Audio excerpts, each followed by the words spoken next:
បាទសួស្តីបងបងថ្ងៃនេះខ្ញុំសូមណែនាំនៅស្រោមដៃមកប្រភេទថ្មីប្រភេទនេះដែរកបិតកាត់អត់មុតទេកបិតកាត់អត់ដាច់ទេអញ្ចឹងបងបងជាងកញ្ចក់ឬក៏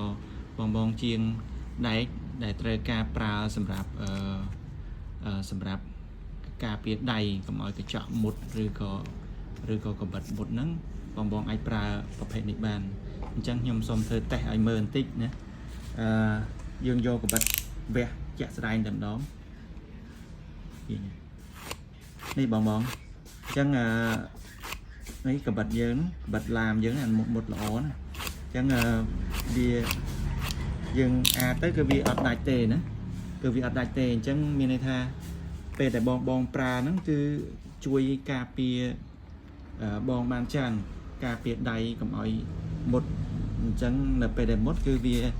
នឹងធ្វើឲ្យបងបងហ្នឹងខាតពេលវេលាសម្រាប់ធ្វើការបន្តអញ្ចឹងបើបងបងត្រូវការតម្លៃនេះធូរថ្លៃទេបងនេះបងបងកាក់ស្រោមដៃប្រភេទនេះយើងវាមានសភាពទន់ស្រួលប្រើណាហើយវាការពារបានច្រើនការពារកបិតឡាមកបិតអីមិនឲ្យមុតអត់លហែកទេបងបងយើងប្រើល្អប្រើណាពួកនេះ